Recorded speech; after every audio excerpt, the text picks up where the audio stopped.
Meus amados irmãos, eu vos saúdo na paz do Senhor. Amém. Quantos estão alegres, diga amém. Amém. Maravilha. Salmo 118, 24, diz assim: este é o dia que o Senhor nos fez.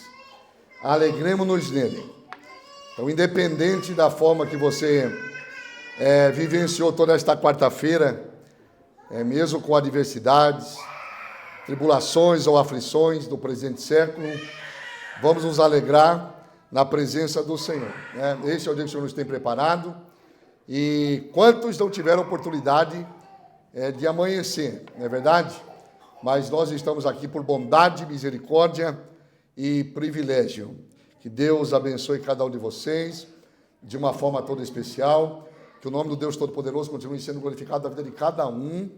Gratidão a Deus por esta tão rica oportunidade. Rever aqui pastor José Reis, pastor Sebastião Campanha, já fazem pelo menos 10 anos, né? Eu saí, pastor José Reis veio para cá em 2015, né? Em 2014 eu saí de Cabreúva, fui para São Paulo trabalhar no Ministério do Belém, na época, né? E nós não nos vimos mais. E agora aprove a Deus, depois de todo esse período, rever os meus amigos, já há mais de 20 anos, o Senhor nos preparou, e rever a igreja também aqui, pastoreada pelo pastor Zé Reis e todo o santo ministério. Amém, meus irmãos? Amém. Deus os abençoe, é uma grande alegria estar com vocês. Pastor Zé Reis, irmãos, fica de pé, vem cá, Zé Reis, vem cá. Irmãos, olha que beleza esse homem. Pastor Zé Reis, meus irmãos, ele aceitou Jesus para ficar bonito. Mas Jesus falou, não, rapaz, já basta eu ter morrido para te livrar do inferno, né? Então a beleza vai ficar só para o arrebatamento.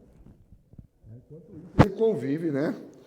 Com essa beleza que Deus tem dado até o presente momento, tá? Deus abençoe. Nós temos essa intimidade, somos amigos. Quando você começou para pastorear Potiguara lá, pastor? Você era líder dos jovens ainda, né? 2005, exatamente, né? São 20 anos exatamente que nós temos essa amizade. 2 anos estudando com o senhor. 2 anos eu dei aula aqui para o pastor Zé Reis, na turma do bacharel, na matéria Teologia do Apocalipse, e é uma bênção, viu? É uma alegria muito grande mesmo, tá? Nós temos essa intimidade, então vocês não reparem não, viu? Quando eu chamar ele de feioso, né, ou para de lá, né? Daqui para pior, tá bom? Deus abençoe, vai em paz, não peques mais. Glória a Deus. Deus abençoe Felipe, né? Felipe, Elias, enfim, Deus abençoe. Cadê o tocador? Vamos lá. Enquanto o tocador se prepara, meus irmãos, vamos cantar um hininho já, aqueles antigos para lembrar. Livro do profeta Isaías, capítulo 46.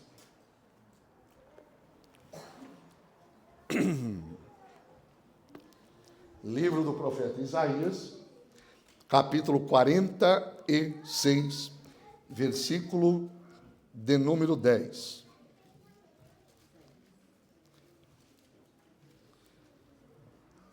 Isaías 46, versículo de número 10.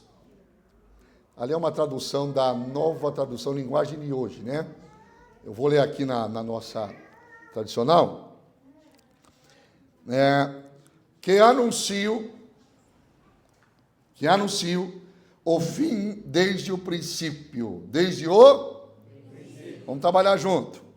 E desde a antiguidade, as coisas que ainda não sucederam, que digo, o meu conselho será firme. Será o quê?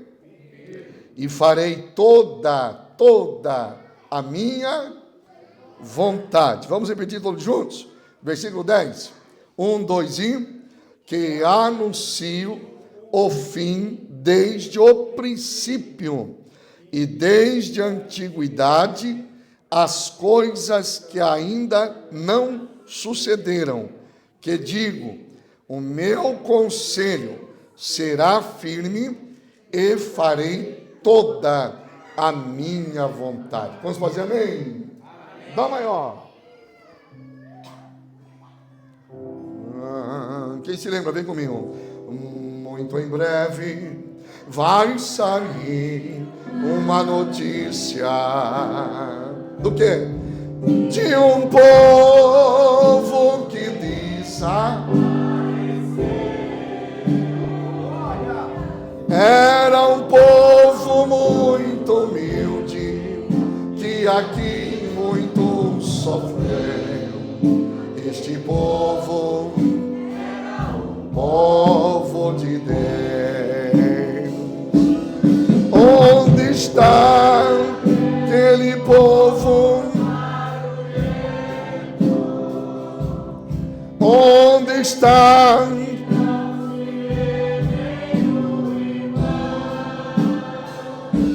Alguém com voz de lamento, aquele povo pra Sião. Quantos agora nesse glorioso dia? Irei eu pra linda cidade, Jesus me dará um lugar com os crentes de todas as idades. A Deus hei de sempre louvar.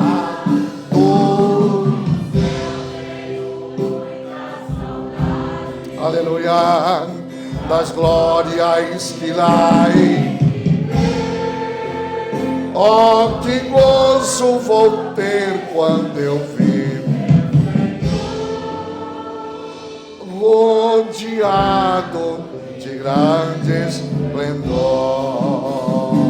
Aleluia, da linda pátria estou bem longe, cansado estou. Eu tenho o quê? De Jesus. Oh, quando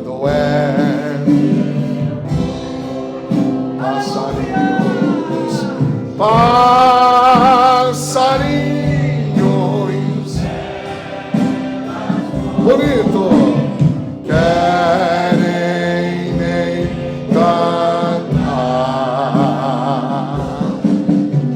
são vãos plendores, mas meu lar. Amém, meus irmãos. Glória a Deus. Deixa eu fazer um teste aqui com a caneta. Não está indo. Eu acho que é a distância, né? Você vai trocando aí qualquer coisa. Qual é o nome dele, pastor? Alexandre. Meus irmãos, nós tomamos como base introdutória nesta noite o versículo 10 do capítulo 46 do livro do profeta Isaías, que, bom tempo, só lembrando vocês, é o profeta com maior predições sobre o Messias. Tanto é que ele é chamado de o profeta messiânico. O profeta o quê? Messiânico, né? Em vários capítulos, nós vamos encontrar várias facetas do ministério de Cristo. Então, por exemplo, nós vamos encontrar profecias a respeito do seu nascimento, nós vamos encontrar profecias a respeito do seu nome, nós vamos encontrar profecias também a respeito do seu sofrimento, da sua morte, da sua paixão. Nós vamos encontrar profecias do milênio, nós vamos encontrar profecias dele guardando o seu povo durante o período tribulacional. Nós vamos encontrar profecias onde Jesus sozinho guerreará, batalhará, pelejará, lutará e, detalhe, vencerá na batalha do Armagedon. Enfim, o livro do profeta Isaías é riquíssimo em detalhes, tanto da escatologia do Antigo Testamento, como também da escatologia do Novo Testamento. O versículo lido em questão nos traz algo interessante, porque o profeta diz que o Senhor anuncia o fim desde o princípio e desde a antiguidade as coisas que ainda não sucederam. Olha que interessante. Em bom tempo é bom frisarmos que nós servimos um Deus, adoramos um Deus, estamos aqui na sua presença nesta noite, e este Deus é um Deus que não fez questão de ocultar uma grande parte daquilo que ele planejou também, não somente no passado, como também para um futuro não muito distante. É muito interessante, porque desde quando nós abrimos as páginas veterotestamentárias ou do Antigo Testamento, nós vamos encontrar, vez ou outra, o Senhor fazendo alusão ao tempo do fim, aos últimos dias, aos últimos tempos, que é o qual nós estamos vivenciando neste exato momento. A escatologia bíblica, ela é uma matéria, meus irmãos, altamente especulativa, pelo fato de que, exemplo, somente no livro do Apocalipse nós encontramos 300 imagens. Quantas imagens? 300 imagens. São 300 imagens, são 300 símbolos, são 300 figuras que estão distribuídas dentro dos seus 22 capítulos, fazendo com que este livro tão amado, venerado e também temido se torne alvo de muita especulação e também é deixado de lado por muitos cristãos, evidentemente motivado pela razão da dificuldade de interpretar o mesmo. Porém, em bom tempo, eu quero abrir aqui um parêntese rapidamente, e nós vamos entrar nesse assunto aqui um pouco mais amanhã. A Bíblia interpreta a Bíblia. Então, a Bíblia interpreta a Bíblia. Todo esse contexto de simbolismos e figuras do livro do Apocalipse, ele é interpretado pela própria palavra de Deus. Então, vou mostrar isso para vocês amanhã à noite, tá? Mostrando exemplos aqui, tanto no livro de Daniel, que também está dentro de uma grande parte do livro do Apocalipse. Ambos fazem uma junção escatológica e todos esses simbolismos, eles se interpretam através da própria palavra de Deus. Toda a dificuldade está no quê? Em se debruçar, em se reclinar sobre este livro com cuidado, com afinco, tá? De maneira se dedicando ao máximo para poder extrair aqui tais interpretações que nós vamos mostrar para vocês esses 3 períodos, que é a mais bíblica possível, sem trazer aqui nada ficcioso, nada de ficções ou invencionices, tá? Vamos trabalhar dentro daquilo que a Bíblia nos autoriza a trabalhar. Evidentemente que existem muitas especulações, como, por exemplo, o capítulo de número 11 do livro do Apocalipse, que faz menção às 2 famosas testemunhas escatológicas. Alguns dizem ser Elias e Enoque, o outro Elias e Moisés, e nós vamos explicar o motivo e a razão pela qual não podem ser nenhum desses 2 personagens bíblicos, tá bom? Então, tudo são especulações. Quando nós não podemos explicar de forma de que seja correto no ponto de vista bíblico, nós trabalhamos com possibilidades, nós trabalhamos com talvez, possa ser, quem sabe, né? Sendo assim, ninguém erra, ninguém peca, até porque as interpretações escatológicas, desde que não fira a doutrina bíblica, porque existe aqui interpretações que são chamadas de interpretações de segundo plano. E essas interpretações, um pensa de uma forma, outro pensa de outra forma, porém isto não altera a salvação, porque toda a nossa salvação está baseada unicamente no sacrifício vicário de Jesus Cristo.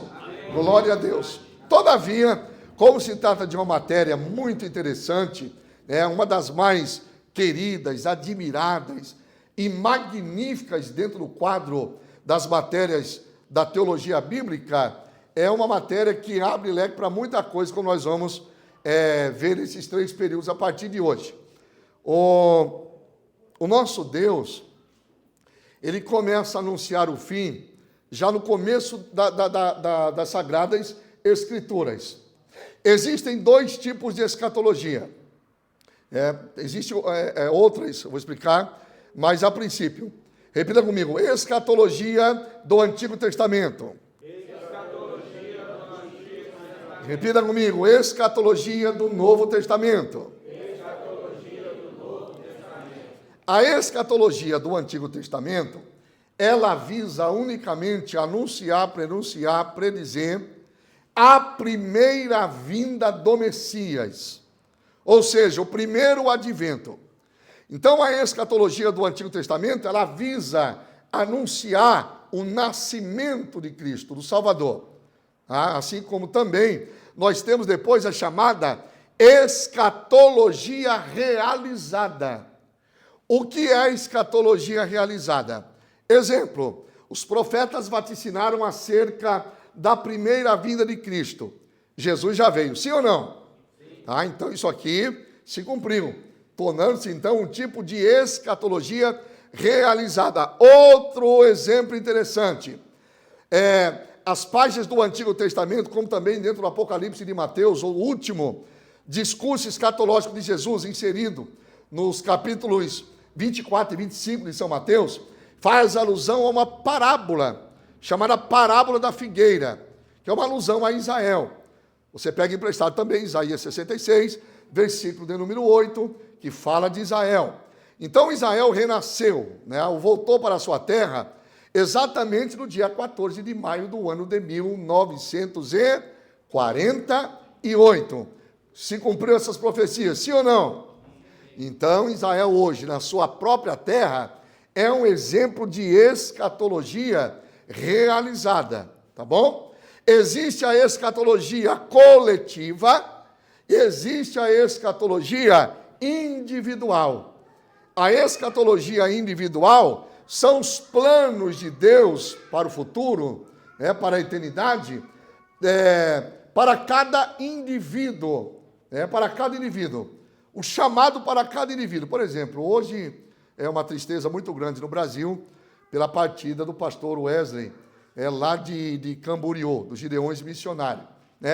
Chegou o dia dele, novo, e Jesus veio unicamente para ele. Uma escatologia individual. Jesus voltou para ele, veio para ele. A escatologia coletiva visa abranger toda a totalidade do mundo, ou da Terra, do nosso planeta. E isto, evidentemente, em dias não muito distantes, aí no futuro, bem vindouro, nos dias da grande tribulação. Logo depois nós temos, então, a escatologia do Novo Testamento. E a escatologia do Novo Testamento visa primariamente, ou unicamente, mostrar o segundo advento de Jesus. Se foi cumprida a primeira e Jesus veio, evidentemente que a segunda também ele cumprirá. Jesus Cristo voltará. Oh, glória ao nome do Senhor. Aleluia. De maneira que os judeus não entenderam a primeira vinda de Cristo.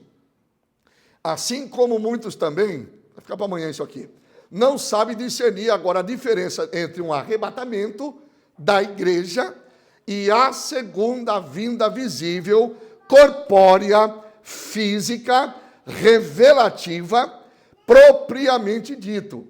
Tá? Então, a segunda vinda de Cristo, ela norteia exatamente isto. Ele vindo sobre as nuvens dos céus, com poder e grande glória. Exatamente. Vejamos aqui, por exemplo, uma profecia da escatologia do Antigo Testamento. Qual foi a primeira profecia escatológica? Vamos lá, quem quer dar um chutão aí, uma ideia? Quem falou aí a semente? Isso. A primeira profecia escatológica está em Gênesis, capítulo 3, versículo 15, que da semente da mulher nasceria aquele que esmagaria a cabeça da serpente. Então, a partir deste versículo 15, no capítulo 3 do livro de Gênesis, nós temos, então, o pontapé inicial dentro da escatologia do Antigo Testamento, tá bom? Outra coisa curiosa. Quem foi o primeiro pregador de escatologia do Antigo Testamento? Valendo o almoço na casa do pastor Zé Reis.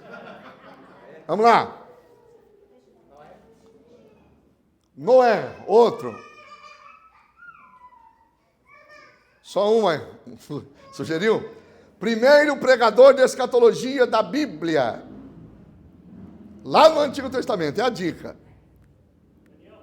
Daniel, que mais? Isaías. Isaías está 700 anos antes do nascimento de Cristo, está muito novo. Esse é bem velho. Foi Enoque, repita comigo, Enoque. Mais forte, vamos lá. Enoque. Vamos trabalhar junto, irmãos, que é isso que ajuda a compreensão e guardar na memória. Existem 2 Enoques no Antigo Testamento. Quantos Enoques? 2.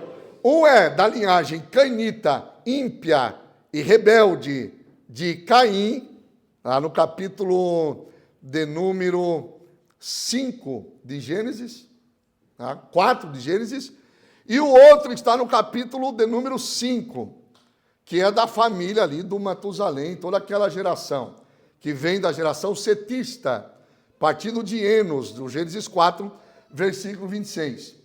Enoque, no Antigo Testamento, é o primeiro pregador. Aí você pergunta, mas cadê a profecia dele?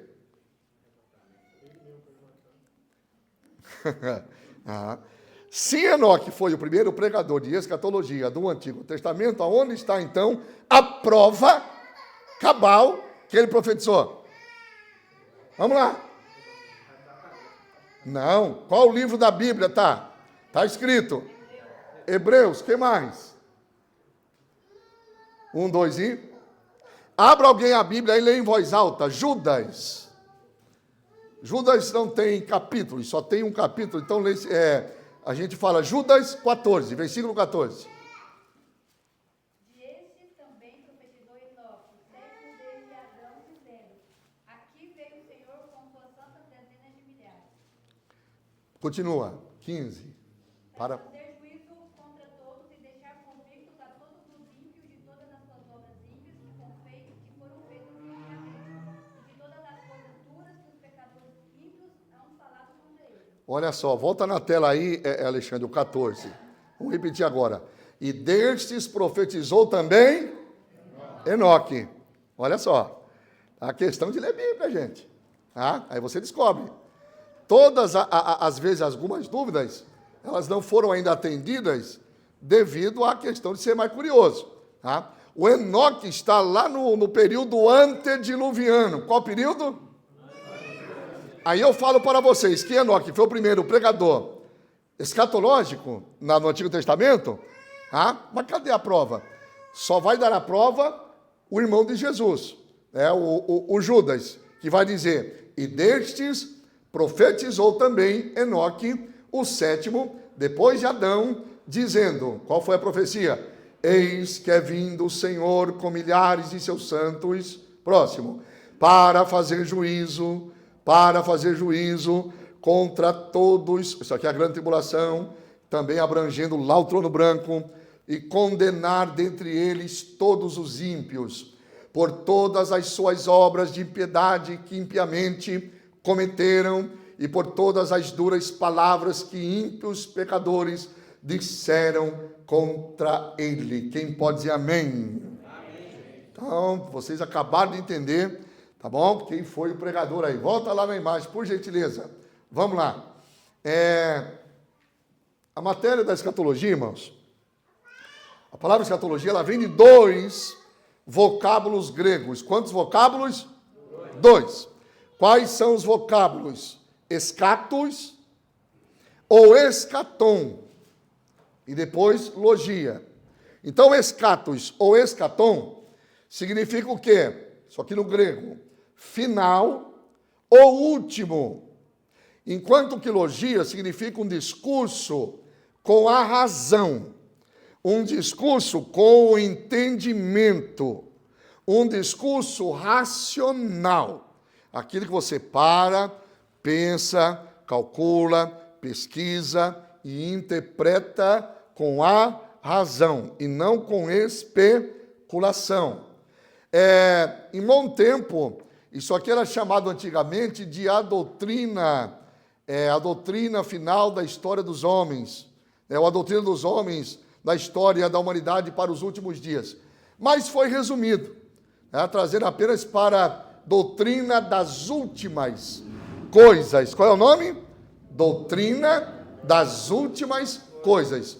Já antecipando os próximos quadros aí, para ganhar tempo, a palavra escatologia, ela foi verbalizada, pronunciada, proferida pela primeira vez no século XIX, exatamente no ano de 1844. Então, essa palavra aqui que todos nós conhecemos, escatologia, uma das doutrinas das matérias teológicas, ela passou a ser escrita e verbalizada no ano de 1844. Quem pode dizer amém? Próximo, Alexandre. Vamos lá. Outra coisa interessante. A escatologia é um ramo antigo da teologia cristã. É um ramo o quê? Antigo. Que se ocupa do estudo do final dos tempos e da segunda vinda de Cristo. Deixa eu abrir um parêntese, chamado parêntese escatológico. Para a curiosidade de vocês, faltando um dia, quantos dias? Faltando um dia da crucificação de Cristo, faltando cerca de 24 horas, Jesus ele foi para o templo, isso aqui no dia 13 do mês do Nissan. Nós vamos pegar, por exemplo, Mateus 24 e 25, é uma porção só. O capítulo 24 e o capítulo 25 é chamado de último discurso apocalíptico de Jesus e conhecido carinhosamente no mundo da escatologia bíblica como o Apocalipse de Mateus. Porque você pega o capítulo 24, o capítulo 25, que são as mesmas coisas, inseridas ali no único sermão, e nós vamos encontrar 97 versículos. Quantos versículos? Aí você vai para a escatologia de Marcos, no capítulo de número 13, nós vamos encontrar 37 versículos. Quantos versículos? 37. Aí nós vamos para a escatologia de Lucas, no capítulo de número 21, nós vamos encontrar 36 versículos. Quantos versículos? 36. Aí nós vamos para o Evangelho de João, o último, no capítulo 14, nós vamos encontrar apenas 3 versículos. Qual dos evangelistas predisse ou registrou mais as predições de Jesus? Mateus. Então, Mateus, ele toma dos seus 28 capítulos, ele toma 2 só para falar do último discurso. O último discurso de Jesus não foi semelhante ao Sermão do Monte. O último discurso de Jesus não foi semelhante a outros sermões anteriores. O último discurso de Jesus foi exatamente para tratar das coisas que vão ocorrer nos últimos dias ou nos últimos tempos. Perceba que o próprio Senhor Jesus Cristo, faltando apenas um dia para a sua crucificação, nós vamos encontrar ele no templo, no versículo de número 1, no capítulo de número 24. Ele vai fazer uma predição que vai ocorrer e já se cumpriu no ano 70 do primeiro século, que é o versículo 2. Quando os discípulos do versículo 1 começam a mostrar para ele a estrutura do templo, a beleza, o ornamento, a magnificência, a beleza com que Herodes estava reformando o templo, o segundo templo, após o exílio babilônico. E Jesus olha no versículo 2 e diz: vede tudo isto, pois eu vos digo que aqui não ficará o quê? Pedra sobre pedra. Naquele mesmo século, no ano 70, o templo veio abaixo com a destruição de Jerusalém, quando Tito Vespasiano invadiu Jerusalém e ali ocasionou a terceira dispersão para os judeus naquele fatídico ano.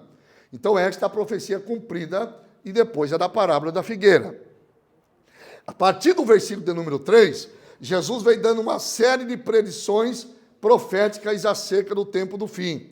Terminando lá no capítulo de número 25, a partir do versículo de número 33, 34, quando vai ocorrer então a separação de bodes e ovelhas, que é justamente no julgamento das nações. Nós vamos aprender amanhã isso aqui. Então é muito interessante, tá? Tudo isto. Jesus, há apenas um dia da sua crucificação, ele se preocupar e deixar com muita clareza sinais que fazem alusão à segunda vinda, não ao arrebatamento. Para o arrebatamento não tem sinais, não existem sinais específicos, tá bom? Então, o que Jesus deixou predito são sinais que vão vão aumentar, semelhante a contrações de uma mulher grávida, prestes a dar à luz, prenunciando a sua segunda vinda, o seu retorno, a sua volta. Lembrando que Jesus não volta para a igreja. Jesus, ele volta para o mundo. Jesus retorna para o mundo e no seu retorno, quem retorna com ele? A igreja, que foi arrebatada, tá? Pelo menos 7 anos antes do final da grande tribulação. Então, a escatologia, ela se ocupa em falar, ou ensinar, tudo que faz menção ao final dos tempos e à segunda vinda de Cristo. Citada pela primeira vez por Inácio, depois pelo apologista. Repita comigo, apologista. Por que é interessante aprender? Abra alguém a Bíblia aí, lê em voz alta mesmo. Primeira carta do apóstolo São Pedro, capítulo 3, versículo 15. Olha que interessante. Olha lá, está na tela. Alguém lê, só para guardar, nunca mais esquecer. Antes santificai ao Senhor Deus em vossos corações, e estais sempre preparados para responder com mansidão e temor a qualquer que vos pedir a razão da esperança que há em vós. Antes santificai ao Senhor Deus em vossos corações e estai de vez em quando preparado para responder alguém. Não é de vez em quando? Sempre preparados para responder com mansidão, não é com aspereza. Lá no Brasil, os testemunhos de Jeová saem no sábado, domingo pela manhã, de porta em porta, e quem não conhece Bíblia, apanha dos TJ. E quando os TJ batem na porta, vim falar de Jeová Deus, os que não conhecem Bíblia e não sabem argumentar, sai demônio, sai capeta, sai Satanás, Alguns até partem para níveis de baixaria, entendeu? Irmãos, o que nós estamos realizando aqui é de suma importância. É de suma importância. Isso aqui se chama apologética cristã. Se não fossem os apologistas do 2º século, o evangelho teria sido deturpado mais do que já foi tentado naqueles dias. Paulo diz assim: eu sei que depois da minha partida, lobos devoradores aparecerão no meio de vós, entrarão no meio de vós e não pouparão o rebanho. Só para você ter uma ideia, no capítulo 24 de Mateus, Jesus frisou 4 vezes, repetiu, 1, 2, 3, 4 vezes, sobre o aumento do engano religioso. Acautelai-vos que ninguém vos engane. Porque muitos virão em meu nome e dizer-se-ão ser o Cristo. E aparecerão muitos falsos profetas e enganarão a muitos. Jesus se preocupou tanto com isto aqui, que ele repete no sermão do Monte das Oliveiras, no sermão escatológico, capítulo 24, 4 vezes consecutivamente, dentro do próprio capítulo 24. A preocupação que Jesus teve com isto. Moral da história, nós devemos ter, no mínimo um básico de conhecimento para poder argumentar. Uma pessoa chega em você aí fora, que não é cristã, e pergunta a razão da tua fé. Por que você professa essa fé? Você tem que saber explicar. No mínimo, eu professo porque a Bíblia diz, a Bíblia é a fonte de toda autoridade, regra de fé e prática. A Bíblia diz que Jesus Cristo é o único Senhor e Salvador que morreu em meu favor, para que eu não sofra condenação eterna, para que eu seja salvo. No mínimo, você tem que ter uma resposta.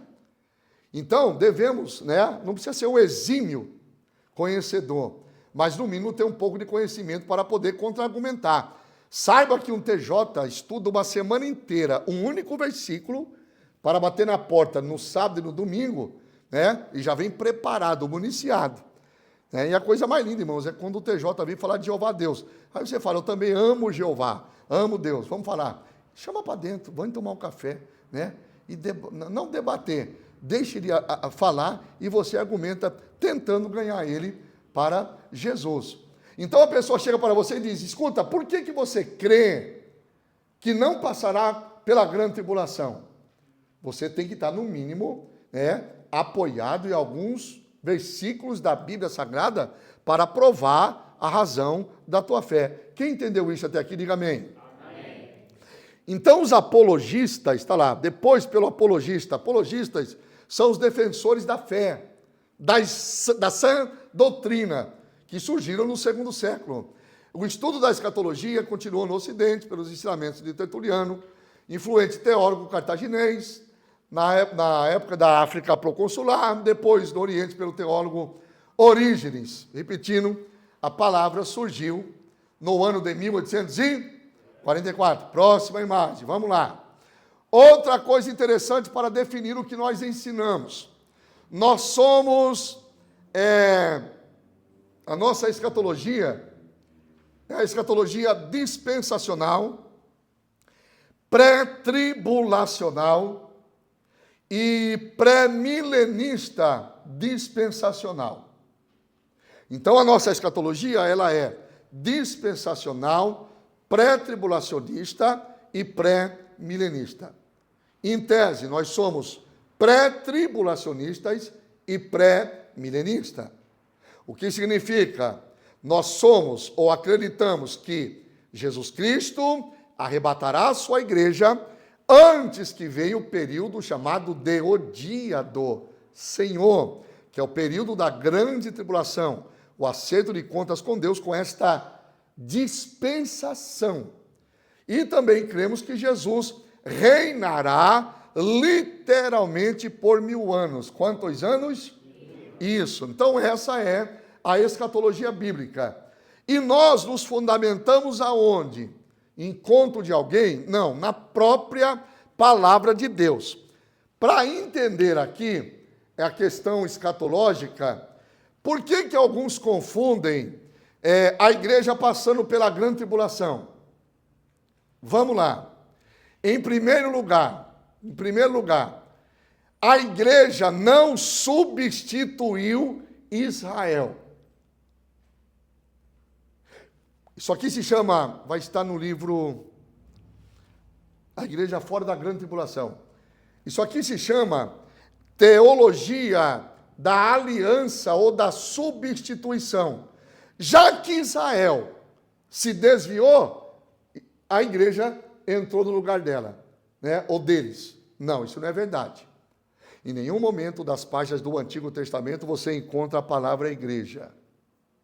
Paulo escrevendo aos Efésios, capítulo 3, diz que a igreja é chamada de o mistério que esteve oculto. Por isso que Paulo escrevendo no 1 Coríntios, capítulo 15, versículo de número 51, diz assim, eis que vos digo um mistério. Então, não tem como falar da igreja no Antigo Testamento, tampouco sobre arrebatamento. Tá? É claro que não vai encontrar isso aqui, porque a igreja só vai surgir após a ascensão de Cristo, 40 dias depois da sua ressurreição, lá no Monte das Oliveiras, e 10 dias depois que ele ascendeu aos céus, no Pentecostes, 50 dias depois da sua ressurreição. Então, meus amados irmãos, a igreja não toma o lugar de Israel. Aí você fala, pastor, eu vou contra-argumentar. Tá bom, vai usar o quê? Efésios 2. Tá. Porque ele derrubou o muro da separação, né? Ou da inimizade, o que separava. Ambos os povos estavam em inimizade, ele derrubou o muro da separação e fez de ambos os povos um só. Só que quando Deus faz um só povo de ambos os povos, quem são ambos os povos? Judeus e gentios. Isso aqui é através das promessas espirituais de Abraão. Nós estamos aqui por causa das promessas espirituais a Abraão, iniciada no capítulo 12 do livro do Gênesis. Então, nós somos frutos desta fé, né? E espiritualmente, pela fé, nós somos esse fruto. Nós somos chamados o quê por Paulo, nos capítulos 9, 10 e 11. O capítulo 9 é o cerne, né? É o ponto central dos calvinistas, né? Mas, para quem não sabe, os capítulos 9, 10 e 11 é o único capítulo. Tá? Os capítulos 9, 10 e 11 de Romanos era apenas o único capítulo, que posteriormente foi dividido em 9, em 10 e 11. Então você não pode fazer uma doutrina olhando apenas por este prisma aqui, pelo capítulo 9. Tá? Porque Paulo inicia um discurso no capítulo 9 e encerra no capítulo 11. Quando ele vai dizer, rejeitou Deus de todo Israel, ele diz, não rejeitou. No momento eles estão privados.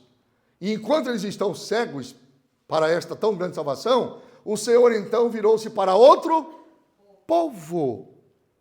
Então nós estamos aqui, meus irmãos, olha, por isso que é graça. Nós fomos achados através de um favor imerecido. E Paulo nos chama de zambujeiro velho.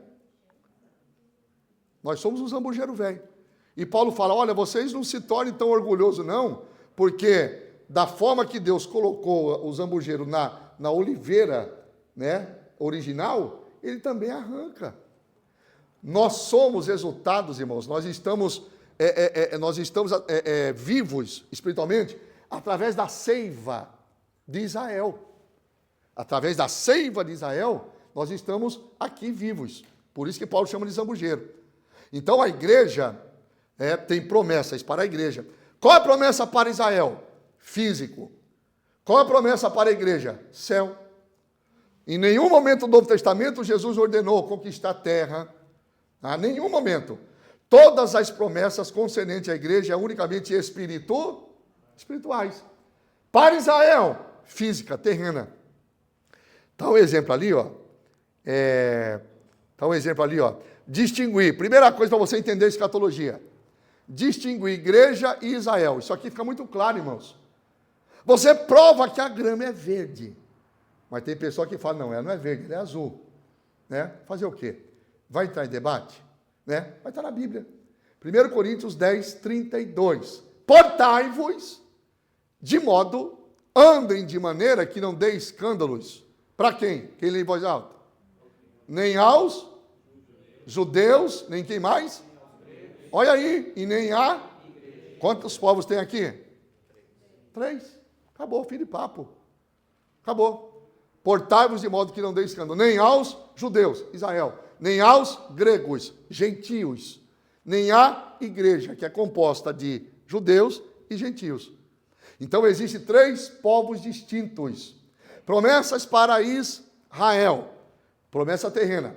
Por isso que quando Jesus está prestes a ascender do Monte das Oliveiras, e começa a dar o discurso lá no capítulo 1 do livro dos Atos, a partir do versículo 4, não se ausente de Jerusalém até que do alto vocês recebam a promessa do Pai. 5, porque na verdade João Batista os batizou com água para arrependimento, mas vocês serão batizados com o Espírito Santo não muito depois desses dias. 6, alguém pergunta, mestre, será neste tempo que tu restaurarás o reino a Israel? Eles não entenderam a primeira vinda de Cristo. Eles esperavam um guerreiro, né? um lutador, alguém que liderasse uma rebelião monstruosa, de grande magnitude, para tirar a Palestina ou Israel das mãos do Império Romano. E não foi desta forma que Jesus veio. Aí eles perguntam, será nesse tempo que tu restaurarás a Israel? E Jesus respondeu, não vos compete saber os tempos que o Pai, as estações e os tempos que o Pai estabeleceu pelo seu próprio poder.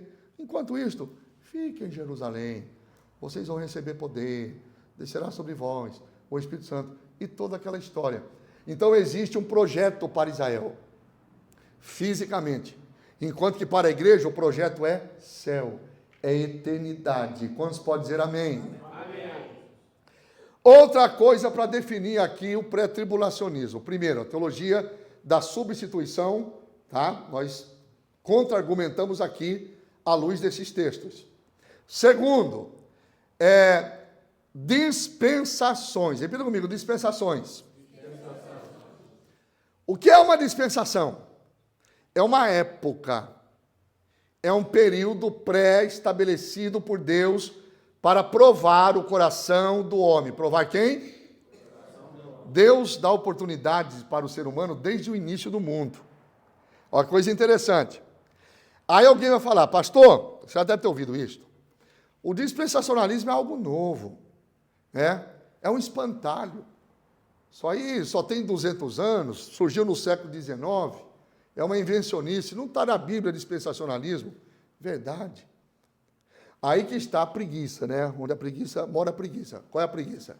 De não estudar, não buscar, pesquisar, se aprofundar e ir para cima buscar nas histórias lá da igreja primitiva. Exemplo, o que é uma dispensação? É um período de tempo determinado por Deus para provar o coração do homem. Cada uma delas, o homem falhou. Nisso aqui, dá uma olhada lá. Justino nasceu em 110, segundo século, morreu em 165. Ele dividiu os tempos, tá?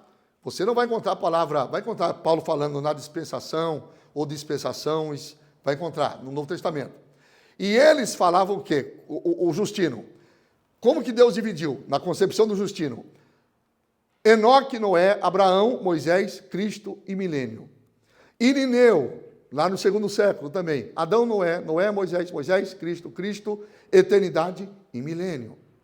Tertuliano, do segundo para o terceiro século. Adão, Noé, Moisés, Cristo e milênio. Ah, veja só, próximo. Outro sim, quer ver só? Próxima imagem.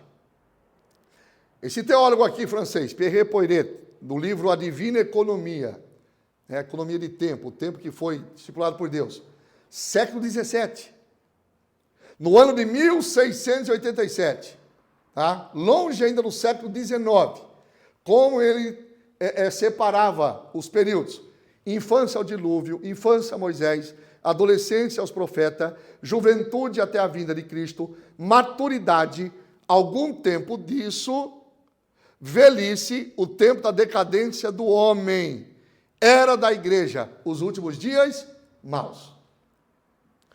Quando você lê expressões no Novo Testamento como últimos dias e últimos tempos, são as mesmas coisas.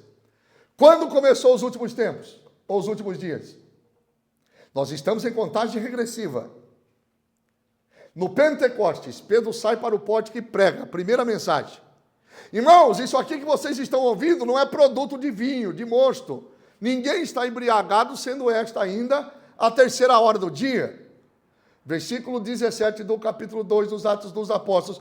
Mas isto é, assim diz Deus, que nos últimos dias derramarei do meu Espírito. Nos últimos dias derramarei do meu Espírito. Ele toma emprestado o livro do profeta Joel, capítulo 2, versículo 28 e 29. Então, a partir do derramamento do Espírito Santo, no dia do Pentecoste, começou o cronômetro divino acerca do tempo do fim. Últimos dias, pregação do Evangelho. Hebreus 1:1. Havendo Deus falado antigamente de várias formas e maneiras pelos homens, aos pais e pelos profetas, a nós falou-nos nesses últimos dias pelo Filho. Que mais? Últimos dias maus. 1 Timóteo 3:1, se me foge a memória.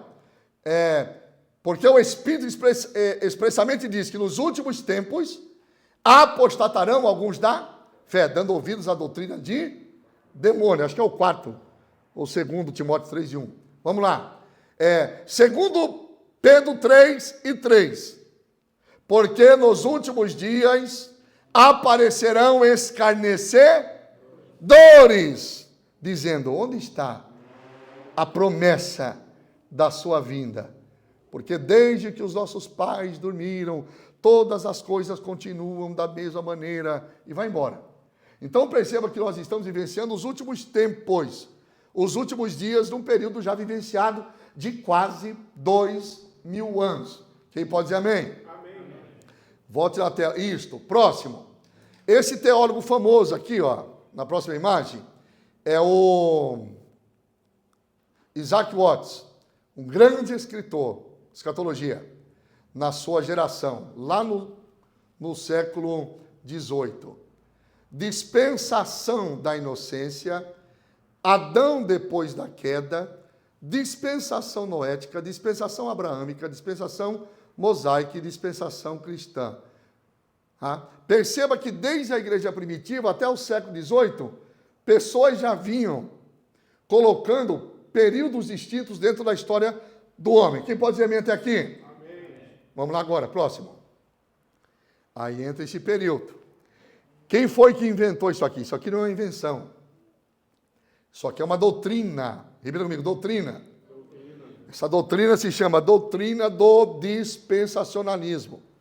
Esse homem não teve não é produto de mente nervosa, nem nada disso. Só que é um estudo acurado das Sagradas Escrituras, baseado nas profecias e também nos estudos dos pais da igreja. O que aconteceu? Esse pastor presbiteriano, por nome de John Nelson Darby, no século XIX, simplesmente ele realinhou, repita comigo, realinhou toda a questão do dispensacionalismo e fechou aqui. E como é que foi fechado isso? Foi fechado em 7 períodos, 7 tempos, 7 dispensações, 7 épocas, onde Deus prova o coração do homem ao longo da história da humanidade. Com isso aqui, ganhou o quê? O que ele ganhou com isso, o pastor? Ele foi expulso da denominação, né? E, enfim, e através daqui surgiram então, veio com força a doutrina do pré-tribulacionismo, do dispensacionalismo. Perceba que isso não é algo novo, porque desde os pais da igreja já tinha alguma coisa em mente sobre isto. Como é que ele dividiu então? Dividiu em dispensação da inocência, consciência, governo humano, promessa, lei, graça, espírito ou da igreja e depois o milênio. Quantas dispensações são então? 7. Na primeira dispensação nós temos a inocência, é o homem dentro do jardim. Quando Deus formou o homem e posteriormente formou a mulher, eles não pecaram no mesmo dia, irmãos, entenda isto. Deus formou o homem aqui no 6º dia, lá perto do Iraque, na região do Iraque, antiga Mesopotâmia, crescente fértil, enfim. Deus criou o homem aqui, formou o homem aqui. O homem já levantou e pecou. Não. Só que durou eras. É um outro assunto. Como se calcula a idade do homem? Quando o homem é expulso do jardim. Quando o homem vai para fora do jardim, contabiliza a partir de agora, da sua queda, os 6.000 anos que nós estamos vivendo aí dentro do calendário judaico. Tá? Então a idade do homem só pode ser contabilizada depois da sua exclusão do jardim. No jardim ele está no estado de inocência. Conhecendo o bem e o mal, ele então é excluído, ele é punido. Qual é a punição para a dispensação da inocência? Expulsão do jardim do Éden. Entenda que cada dispensação tem um juízo. Cada dispensação termina com um julgamento. Para Adão foi a exclusão do casal para fora do jardim. Entrou em evidência a dispensação da consciência. O homem agora sabe o que é certo, errado, bem, mal, pecado. E dentro desse período que Deus vai dar outra oportunidade para o homem, a coisa vai ficar feia. Vai ser tão degradante a degradação da humanidade naquele período, que a Bíblia diz que Deus, na tradução que você tem, que não é original, e Deus se arrependeu.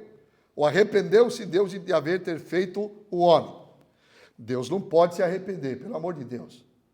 Então a tradução ali no hebraico é: entristeceu-se Deus, pesou o coração de Deus de ver os atos que a humanidade cometia. Por que que Deus não pode se arrepender? Vamos fazer uma apologia agora aí, apologética. Me prove num texto. Eu falo para você, Deus se arrepende. Você fala para mim, Deus não se arrepende. Aí eu falo para você, então prova que Deus não se arrepende. Na Bíblia. Deus não é homem para aqui, e nem filho do homem para aqui. Pronto, contra-argumentou. Fechou. Malaquias 3:6. Eu, Senhor teu Deus, não mudo. Então, percebo que, com essa degradação dessa geração na consciência, Deus então terminou essa dispensação com o julgamento. Qual foi o juízo? Dilúvio. Tá? Por falar em dilúvio, deixa eu ver, só para você entender isso aqui. Gênesis 1:6, Deus separou águas das águas. E chamou isso aqui, esse espaço aqui entre águas e águas, de expansão. O que é expansão? Expansão é o firmamento. É isso aqui que você vê de dia e depois vê de noite. É os céus da galáxia. Né? Primeiro céu, entra aqui, atmosférico. Segundo, estelar. E terceiro, que Paulo foi, que é as moradas de Deus. Fechou. Uma água ficou aqui embaixo, à parte.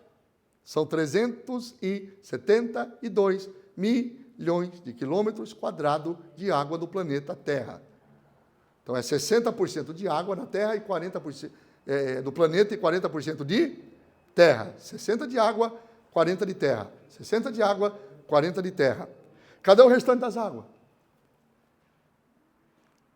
Se você sair daqui agora, na velocidade da luz, dia 25 de setembro, eu saí lá de Richmond, né, na velocidade da luz, né, e viajasse na velocidade da luz, você vai chegar daqui a 150 mil anos.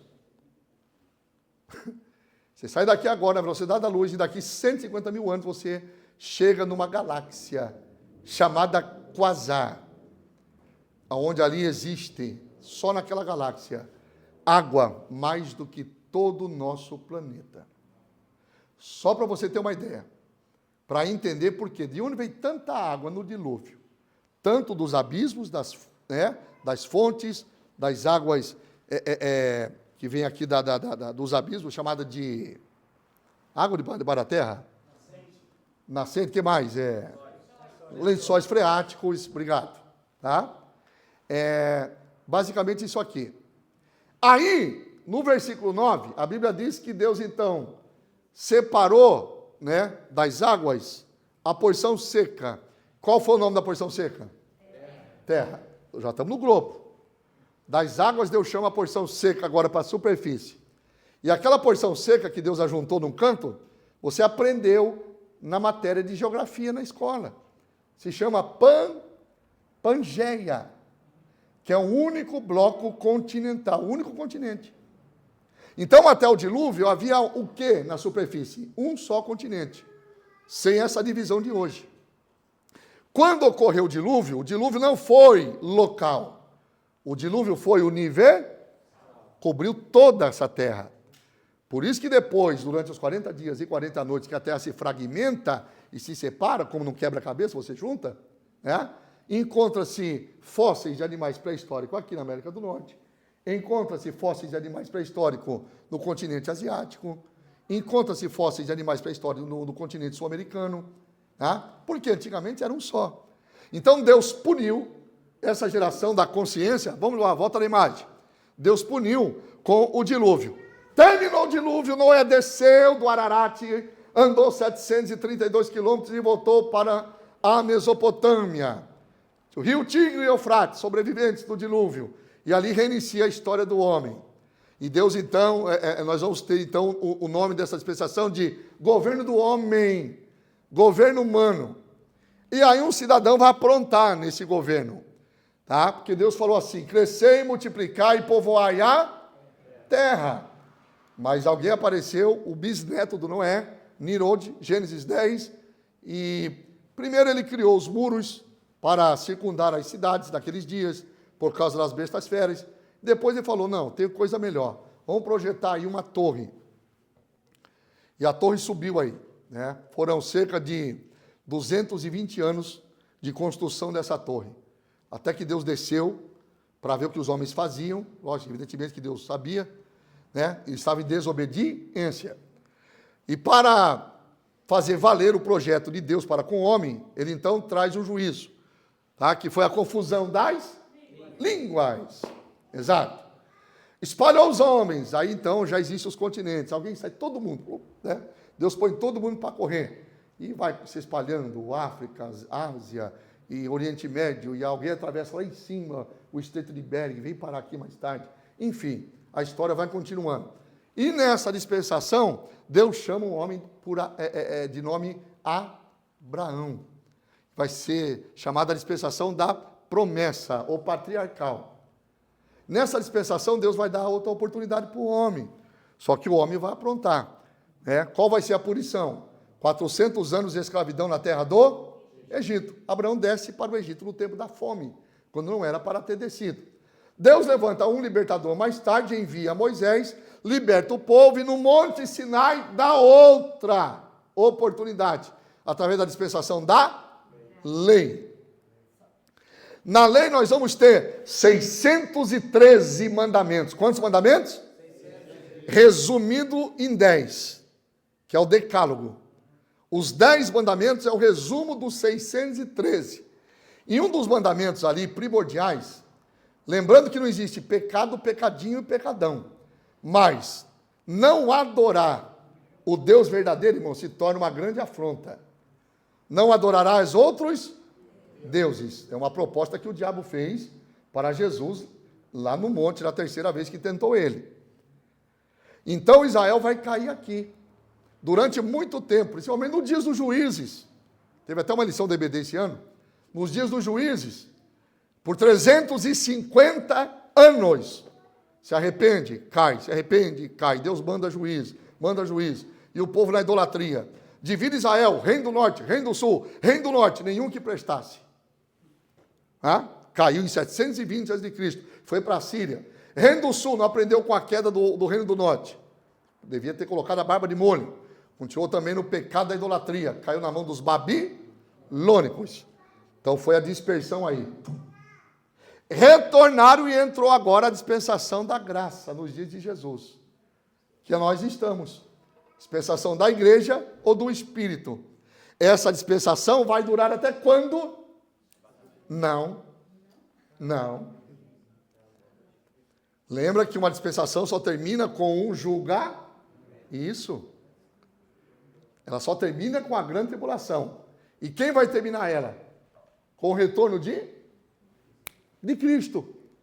Para implantar a última dispensação, a sétima e última dispensação, chamada dispensação do milênio. O arrebatamento não encerra a graça. O arrebatamento é algo descrito na palavra de Deus, que é unicamente aqui para os salvos, para a igreja. Então o arrebatamento, a história continua. Vai haver salvação ainda na grande tribulação. Tá bom? Mas a igreja é tirada por quê? Para escapar justamente deste período. Porque nós já fomos julgados. Aonde? Na cruz do Calvário. O que foi julgado? Nossos pecados. Então não há mais necessidade da igreja passar por nenhum julgamento. Amanhã nós vamos tratar isso aí. E entra a dispensação do milênio, que é a última. Onde Deus prova o coração do homem quando solta Satanás, uma saidinha temporária. E na temporária ele apronta. Né? E por que Deus solta o diabo no final do milênio? Por um pouco de tempo. Para provar que mesmo num estado paradisíaco, o coração do ser humano é ruim, não presta, miserável. Aí Deus vai falar, tá vendo? Estou provando para vocês que vocês não prestam. E uma grande multidão, numa hipérbole, né, que é uma expressão de exagero, o João diz assim, como uma multidão semelhante à areia do mar, que vai seguir o diabo, numa última apostasia. Quantas dispensações são? 7. Deus fez o mundo em quantos dias?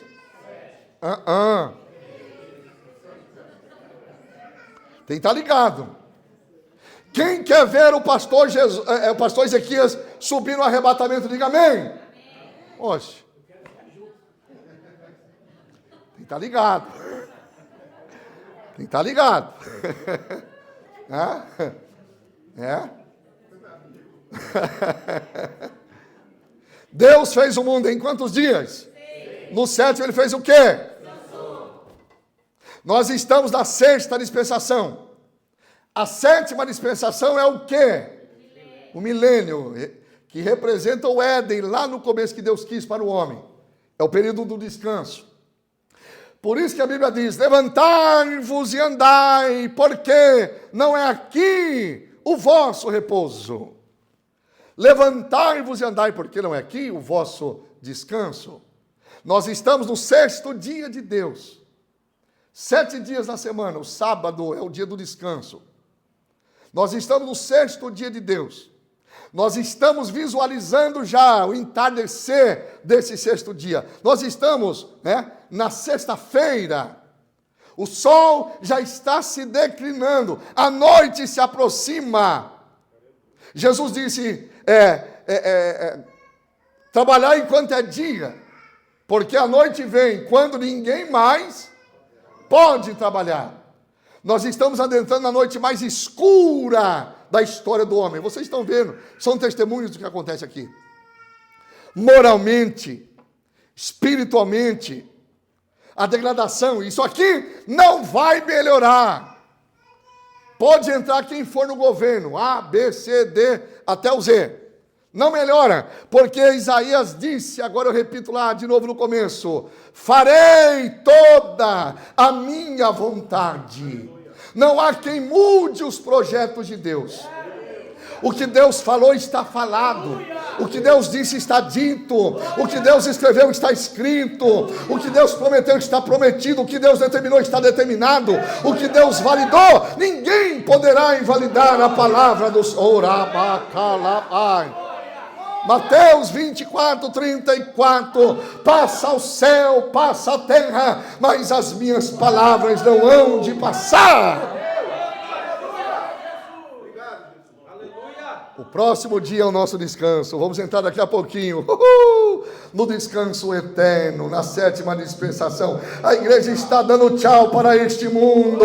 Quantos vêm comigo nesta esperança? Oh, glória ao nome de Jesus. Você pode dizer amém? 9h02. Eu ia terminar no estado intermediário dos mortos. Se a igreja ficar mais 20 minutos, eu termino essa primeira parte. Então, tem que ser com a aquiescência da igreja. Todo mundo junto. Amém. Mas é amém sem murmurar, hein? Amém sem murmurar. Vai embora depois. Eu falei amém só para não ficar feio. Vigia na terra. Você não vai dormir agora mesmo? 9h20? Vai dizer que vai dormir. Calma aí. Vamos lá. Próximo então. Vamos encerrar agora. Próximo. E amanhã continua. Próximo. Os temas que envolvem tudo isso que nós estamos falando, a escatologia. Estado intermediário dos mortos, segunda vinda de Cristo, tribunal de Cristo, grande tribulação, julgamento das nações, milênio, julgamento final, trono branco, estado eterno, chamado estado perfeito. Próximo. Vamos começar pelo estado intermediário. Nós vamos fechar aqui, tá bom? Rapidão. O que é o estado intermediário dos mortos? É a condição em que os mortos estão. Quantos acreditam que os mortos estão dormindo? Ah lá, 3. 3 acreditam que os mortos nesse exato momento estão roncando, babando. Assim eles creem. Não. É a teologia a escatologia do TJ, né? Também. Quantos acreditam, creem que os que morreram tanto com Deus ou sem Deus estão em plena consciência? Evidentemente a maioria, né? Tá, e como entender isso aqui? Olha para mim. Você já parou para pensar? que a Bíblia Sagrada, ela fechou no ano 96 do primeiro século. Está terminando o primeiro século. Vai chegar o segundo século daqui 4 anos. João saiu da ilha de Patmos no ano 96, voltou para Éfeso, pastoreou, escreveu ali o livro do Apocalipse. As revelações são dadas na ilha, mas ele compila a revelação fora da ilha. Distribui, morre com 103 anos de idade, morte natural. Virou o primeiro século e tudo é novidade, irmão. Ninguém sabe isso aqui, não. Como é que interpretar esse negócio? Isso aqui é um rolo só. Por isso que vieram depois os apologistas, os concílios, as convenções, para tratar da doutrina. Deus é homem mesmo. Jesus é Deus mesmo.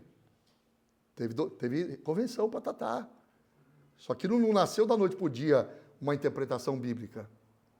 São concílios, são tempos. Vamos provar que Jesus é Deus. Cristologia. Você aprendeu lá a teologia. Vamos provar que o Espírito Santo é Deus. Pneumatologia. Provar. Vamos provar a existência a doutrina do pecado. A martiologia foi depois. E vai embora. Só que são matérias que foram...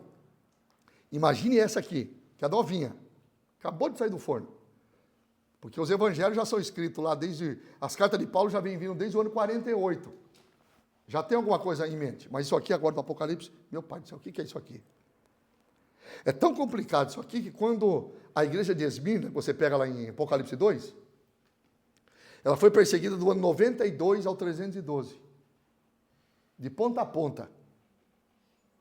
Quando Constantino oficializou o cristianismo no Império Romano, os cristãos bateram palma, falaram, opa, chegou, né? Acabou a perseguição, acabou de se cumprir o quê? Apocalipse 20, versículo 4. Chegou o milênio.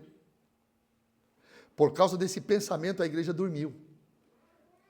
E o que aconteceu? Surgiu a igreja católica, apostólica, romana. Apostatou gradativamente. Nós não podemos viver sem tribulação. Por isso que tem uma igreja do Brasil, deve ter aqui também, né? Pare de sofrer. Ó, que palhaçada é essa, irmão. Ó, que engodo. Jesus disse em João 16, 33, tenho dito isto para que em mim tenhais paz, no mundo tereis. É uma grande confusão dos pós-tribulacionistas, é essa. Paulo diz em Atos, importa que por muitas tribulações entremos no reino de Deus. Olha que rolo que dá. Paulo fala em Romanos 8 e 18, tenho por mim que as aflições do presente século não é para comparar com a glória que há de ser revelada. Irmãos, nós passamos por aflições, sim ou não? Sim. Passamos por tribulações. Só que isso é o cotidiano. Passamos por tribulação, mas não é a mega. Não é a grande. A grande tribulação, chamada de mega tilipse, em Mateus 24, 21. Então haverá uma aflição tão grande que nunca houve e tampouco depois. Isso aqui ainda não aconteceu. Mesmo com a matança de 6 milhões de judeus na Segunda Grande Guerra Mundial, não se compara ao que vai vir na Grande Tribulação. Eu vou mostrar para vocês amanhã que no final da Grande Tribulação nós vamos ter um número de mortos, aproximadamente, se fosse hoje, de 5 ou 4 bilhões e 900 milhões de pessoas. Então, veja bem, entender isso aqui não é brincadeira. Alguém perguntou, ei, onde estão os mortos? Alguém deu uma ideia. Deve estar em algum lugar aí esperando uma oportunidade. Se liga. Como é que é o negócio? Está por aí. Há uma penada, sei lá, está no limbo, né, como diz o Espiritismo, está em algum lugar aí esperando. Sabe o que surgiu a partir desse pensamento? O purgatório. E sabe quem foi o embrião do purgatório? Um famoso teólogo chamado Agostinho de Hipona, que deu o pontapé nesse embrião aí do purgatório, da doutrina do purgatório. Como entender isso aqui? Então, vamos lá. A Bíblia interpreta a Bíblia. Existe uma seção chamada seção parabólica, que está em Lucas 15, 16. E no meio do capítulo 16 tem uma história. Tem o quê? Uma história. Que não é parábola, você está cansado de saber. É rico e o Lázaro. Rico e o... Aí você pergunta, pastor, mas está escrito assim na epígrafe, parábola do rico e do Lázaro. Pois é uma epígrafe, é um cabeçalho em negrito. Aquilo não faz parte da Bíblia.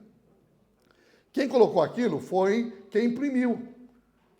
Um comentarista foi lá, imprimiu, colocou para poder separar os textos, para você entender o que vai ser tratado dentro do texto e do contexto. Vou dar um exemplo para vocês. 2 Reis, capítulo 2. Epígrafe. E Elias é arrebatado em um carro de fogo. Elias foi arrebatado em carro de fogo? Não. Puseram a história no meio das parábolas. E alguém foi lá e colocou parábola do rico e do Lázaro. Por que não é parábola, pastor? Porque em parábola não se dá nome para personagem. Jesus citou o nome de um deles. Então aquilo é real. Parábola é curta, rápida. O ensinamento que havia no Oriente, Jesus utilizou muito disso, 42, para poder ensinar coisas do reino, moralmente e espiritualmente. Morreu o rico, foi para o inferno. Morreu o Lázaro, foi para o seio de Abraão. O rico foi para o inferno porque era rico? Não. O Lázaro foi para o inferno só porque era pobre? Não. Ou para o seio de Abraão? Não. O rico foi para o inferno porque não temia. A quem? A isso. Enquanto o Lázaro temia a Deus. Tanto é que na morte do ímpio, ele vai para o inferno, a Bíblia não cita, mas para o Lázaro, quando ele morre, a Bíblia diz que os anjos, glória, vieram para buscá-lo, receber a sua alma. É um negócio interessante isso aqui. Deixa para outro dia.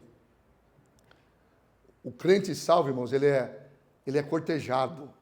Vale um glória a Deus, pelo amor de Deus. O crente que morre, irmãos, quando ele acaba de expirar, já tem anjos para fazer o cortejo dele. Vambora. Aleluia, Jesus. Enquanto que o outro, quando morre, deve ser o capiroto, o Zé do Garfo, né? Vambora, para as trevas. Cadê a canetinha agora? Eu preciso da luzinha aí. Vamos lá. Corre, Nicolás. Aleluia. Pessoal, 15 minutos eu termino esse assunto. Olha lá. Primeiro céu, segundo céu, terceiro céu. Quantos céus? 3. Na teologia dos judeus tem 7 céus. Quantos céus? 7. Vamos ficar com a Bíblia, tá? Paulo escrevendo em 2 Coríntios, capítulo 12, versículo 1 e 2. Conheço um homem que no corpo não sei, se fora do corpo não sei, Deus o sabe, há 14 anos foi arrebatado até o terceiro céu. Vamos ficar com a Bíblia, que tem 3. Tá? Já está difícil chegar no terceiro. Que dirá no 7º. Vamos ficar por aqui. No mundo espiritual, nós temos 2 nomes que fazem muita confusão nas traduções do Antigo para o Novo, que é o Sheol. Algumas vezes é tratado como cova, onde coloca o morto, sepultura. Mas tanto o Sheol ou Hades são as mesmas coisas, que é uma região. Então vamos lá, Hades é uma região? Isso. Imagine vocês que isso aqui é uma região. Desse lado nós temos o seio de Abraão e desse lado nós temos um lugar de tormenta, chamado de inferno. Lembrando que o inferno é um lugar transitório. Lugar o quê? Transitório. Quem está aqui está só de passagem, que as coisas vão piorar. Lá onde eu moro está fazendo calorzão, irmãos. Esse dia bateu 38, 37, o povo no culto. Eu falei, irmão, não, pelo amor de Deus, não reclame do calor, porque o inferno é maior, o calor, né? É um inferno. Dá glória a Deus aí e vamos embora. Tá? O que separa os 2 compartimentos aqui? Um abismo. Tá? Quem morre sem Deus no Antigo Testamento? Inferno. Quem morre salvo? Paraíso, seio de Abraão. É por isso que Jesus disse para o ladrão, hoje mesmo estarás comigo no paraíso. Qual é o paraíso? Aqui. Jesus morreu naquela tarde, o ladrão morreu junto e ambos desceram aqui. Como é que tem salvação no Antigo Testamento para vir parar aqui? Através da escatologia do Antigo Testamento. Gênesis 3:15. Quem esperava a semente da mulher estava na promessa do Messias. Era salvo através dessa esperança. Quem entendeu, diga amém. Amém. E surge pergunta, como é que pode ser salvo no Antigo Testamento? É através da esperança em Cristo. Tudo é em Cristo, irmãos. Tudo é nele, por ele e nele. Oh, glória ao Senhor. Então morreu sem Deus, inferno. Com Deus, veio para o seio de Abraão. Tá bom. O que é o abismo? Morada ou prisão de demônios. Por isso que quando Jesus chegou em Gadara e pisou na terra dos gadarenos, um dos evangelistas, né, o evangelho sinótico, um fala que tem 2 e um fala que tem 1. É contradição? Não. Eu só quis mostrar um. O que quis mostrar só um, ele tinha uma legião de demônios. E os demônios se lançaram nos pés de Cristo dizendo, ah! Olha só. Vieste ter conosco antes do tempo. Antes do quê? Porque não é tempo. E Jesus respeitou isso. Os demônios disseram, vieste nos atormentar antes do tempo. Jesus falou, é verdade.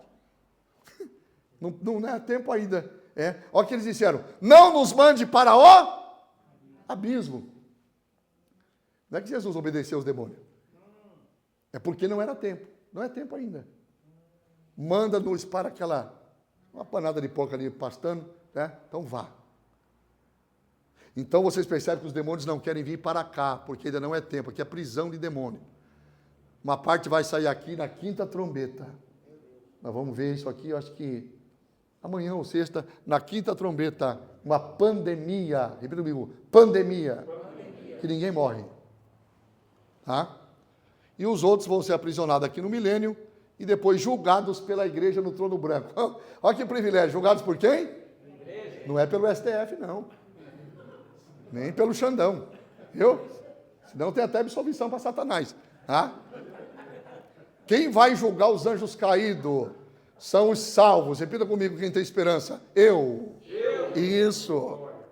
Aí eu pergunto para você, você faz apologética agora comigo.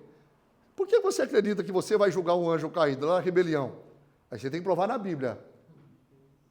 Está na Bíblia. 1 Coríntios 6:3. Ou não sabeis vós que haveis de julgar os anjos? Tá? Não sabeis vós que havemos de julgar?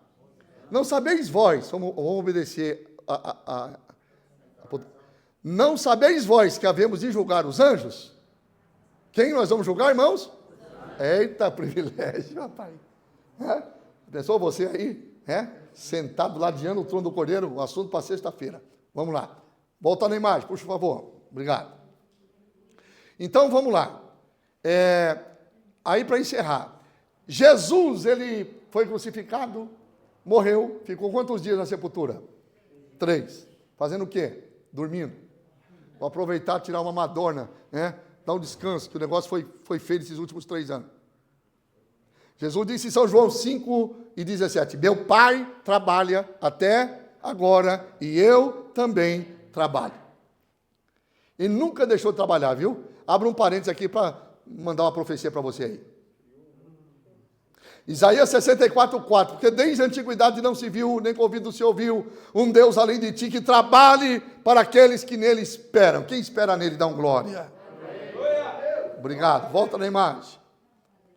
Aí Jesus desceu aqui, ó. Pastor Jesus foi no inferno, chegou lá, lutou, vale tudo com o diabo, jiu-jitsu, karatê, boxe, e saiu na mão, na pancadaria com Satanás. Dá a chave, não dou, dá, não dou, tome rasteira, e tome, e tomou não, isso é coisa de pregador. Jesus, quando desceu, ele não vai para o inferno. Quem está no inferno não tem mais salvar. Daqui ninguém sai. Só sai daqui na segunda ressurreição, no final dos 1000 anos, para comparecer diante do trono branco e ser de novo condenado. Aí Jesus vai mostrar, eu estou te condenando por isso, por isso, por isso, por isso, por isso, por isso. E manda para o lago de fogo ainda. Junto com o inferno também. Então Jesus, durante os 3 dias, ele desceu aqui, ó, no seio de Abraão.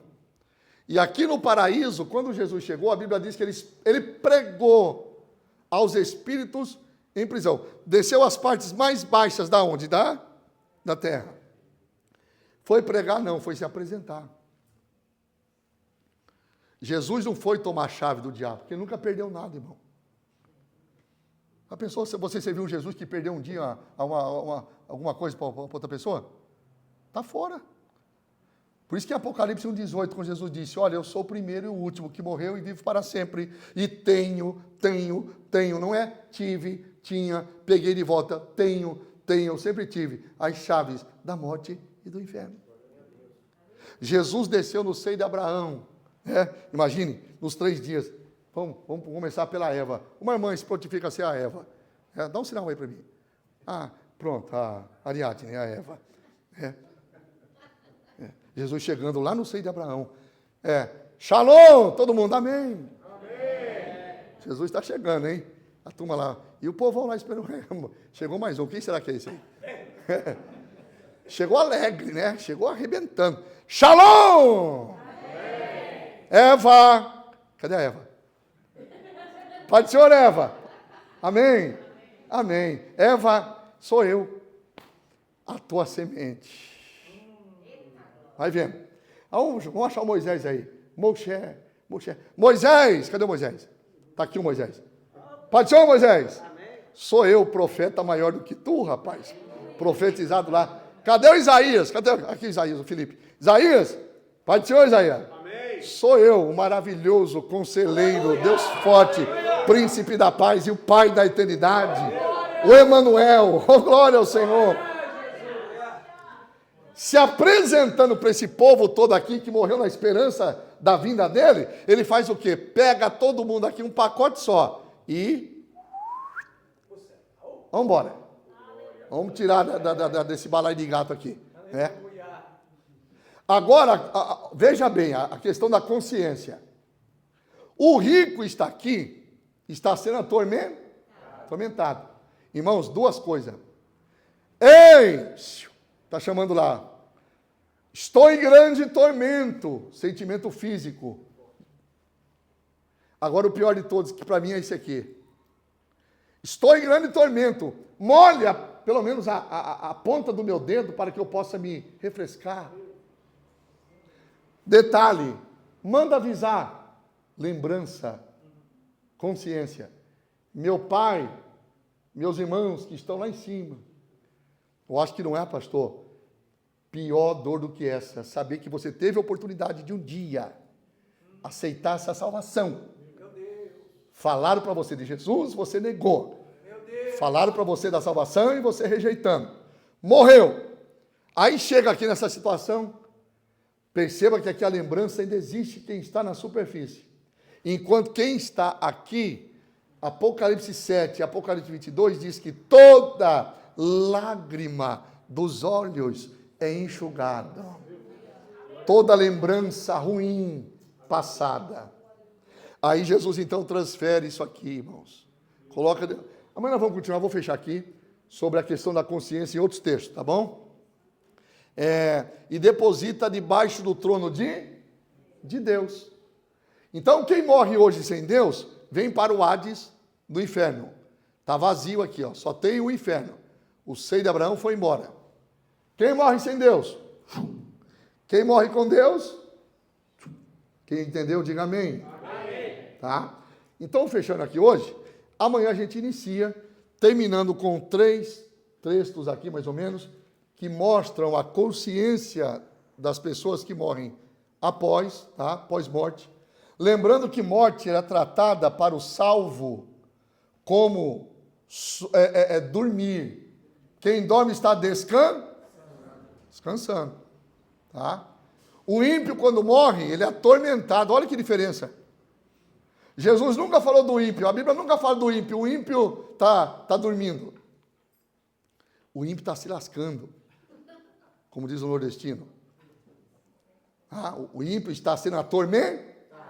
Enquanto que o salvo, que morreu em Cristo, ele está ou seja, descansando.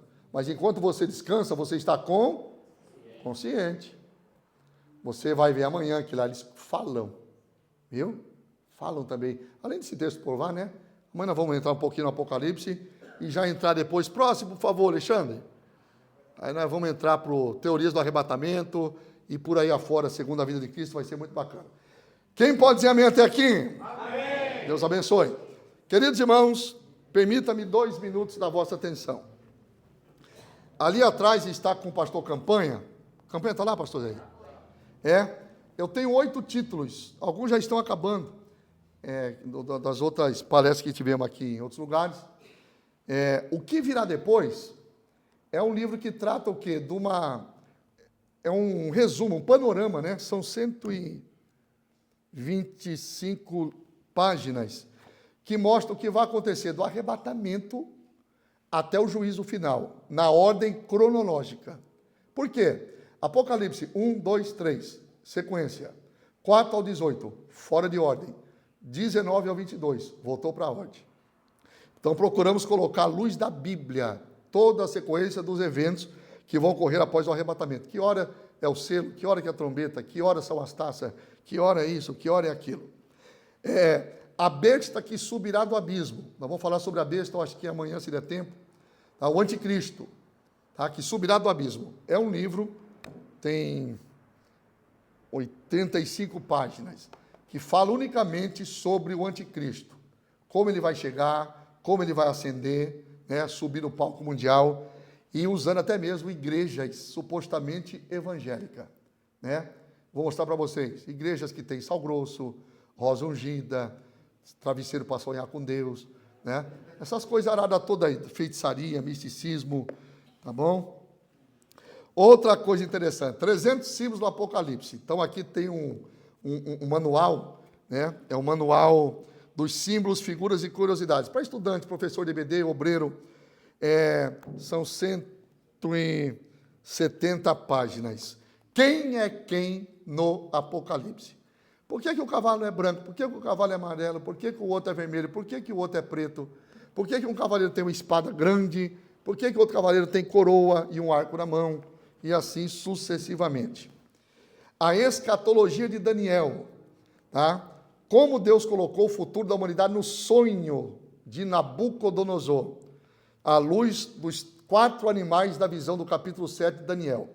E a maior chave da profecia aqui se chama 70 semanas de Daniel. A escatologia de Zacarias, falando da primeira, segunda vinda, milênio, batalha do Armagedon e a origem das pandemias, guerra biológica, bacteriológica. Está chegando uma pandemia aí, que a igreja não vai estar aqui, mas só vai acontecer no final da grande tribulação. Zacarias profetizou no capítulo 14, versículo de número 12, e diz assim: esta é a praga que o Senhor enviará. Estando eles de pés, os olhos apodrecerão na órbita, e antes que caiam, a língua se apodrecerá na sua boca.